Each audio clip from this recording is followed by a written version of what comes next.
Sistem buku besar dan sistem pelaporan keuangan merupakan dua sistem yang mempunyai interdependensi operasional sehingga keduanya dipandang sebagai satu sistem tunggal, yaitu sistem buku besar dan pelaporan keuangan. General Ledger and Report System mencakup proses-proses di tempat untuk memperbarui akun buku besar dan menyiapkan laporan yang merangkum hasil kegiatan organisasi. Kita lihat di sini. Untuk kegiatan dasar yang dilakukan dalam General Ledger and Reporting System, yang pertama, update buku besar, kedua, memposting jurnal penyesuaian, ketiga, menyusun laporan keuangan, keempat, menghasilkan laporan manajerial.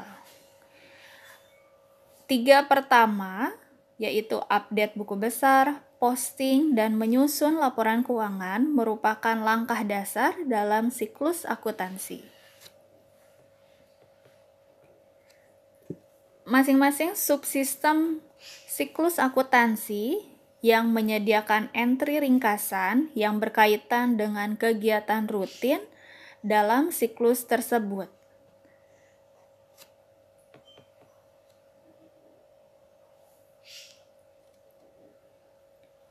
Update buku besar. Kegiatan update buku besar merupakan posting yang berasal dari dua sumber, yaitu siklus transaksi.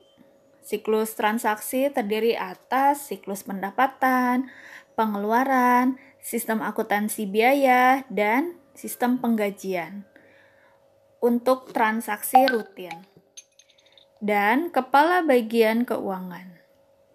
Untuk transaksi non-rutin seperti pengeluaran dan penarikan obligasi, serta pengeluaran dan penarikan saham, jurnal yang digunakan untuk memperbarui catatan buku besar dapat didokumentasikan dalam sebuah dokumen yang disebut dengan jurnal voucher. Dokumen ini merupakan produk sampingan dari proses posting dan bukan merupakan input. Namun, dokumen ini cukup penting dalam proses penelusuran bagi seorang auditor. Memperbarui buku besar terdiri atas dua sumber. Yang pertama adalah entry ringkasan jurnal transaksi rutin dari subsistem akuntansi.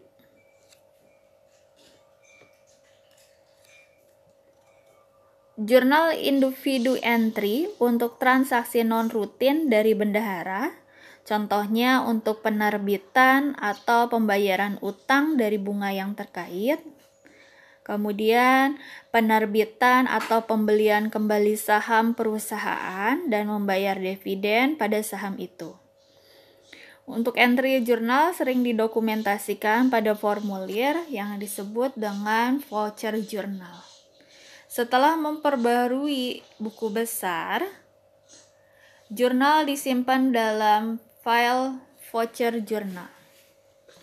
Selanjutnya kita ke 2.0, post adjusting entries. Pada tahap kedua, siklus buku besar dan pelaporan adalah pembukuan transaksi penyesuaian.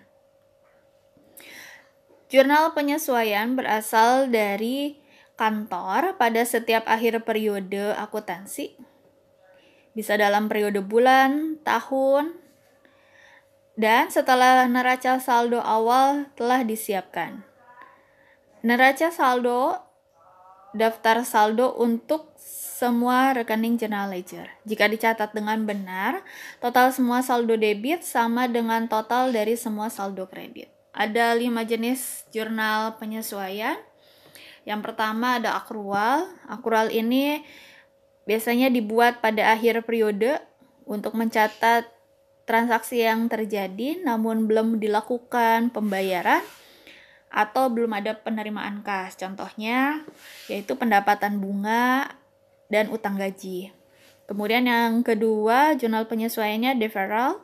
Ini jurnal yang dibuat pada akhir periode untuk mencatat transaksi perubahan status kas yang diterima atau dibayarkan sebelum jasanya diberikan atau diterima.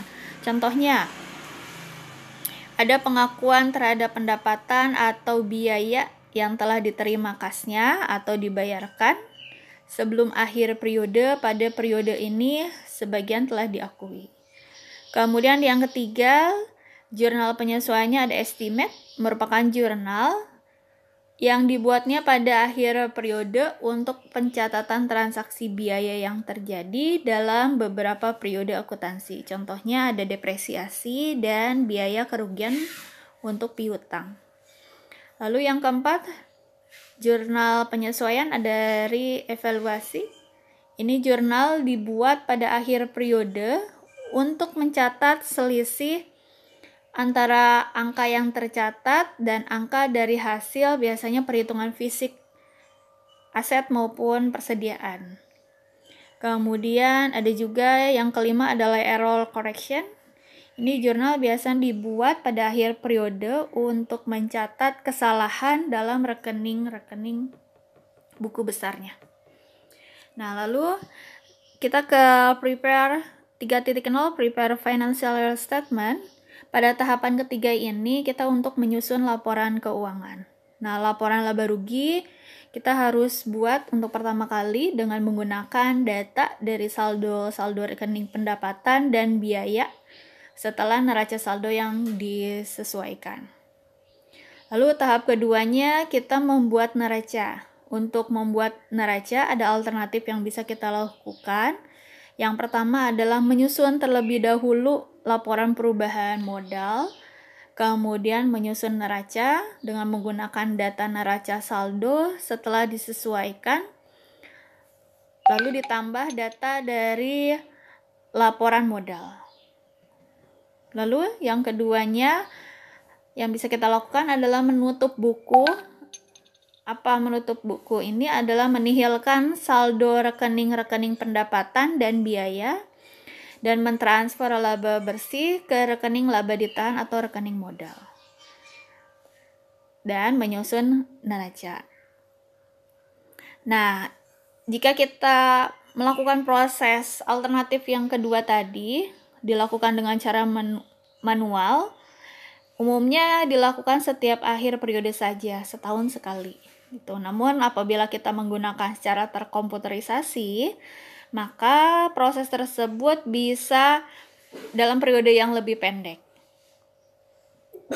Oke, lanjut untuk tahapan menyusun laporan keuangan. Tahapan ketiganya adalah laporan arus kas. Laporan arus kas ini disusun dengan menggunakan data dari neraca dan laporan laba rugi ditambah terkait dengan pendanaan dan investasi.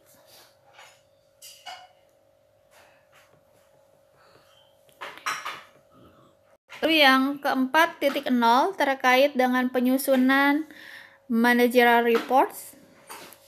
Tahap akhir dalam siklus buku besar dan pelaporan adalah pembuatan berbagai macam laporan manajemen.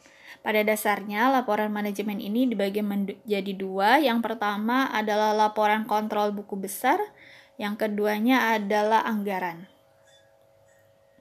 Untuk laporan buku besar, antara lain kita bisa membuat daftar jurnal voucher yang diurutkan atas dasar nomor urut, kemudian nomor atau kode rekening, lalu tanggal, dan daftar saldo rekening.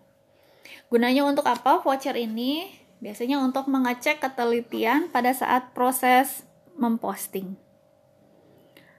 Lalu laporan yang kedua adalah budgeting atau anggaran. Ini digunakan untuk keperluan perencanaan dan penilaian kinerja. Nah, anggaran operasional ini terdiri atas anggaran pengeluaran dan pendapatan untuk setiap unit.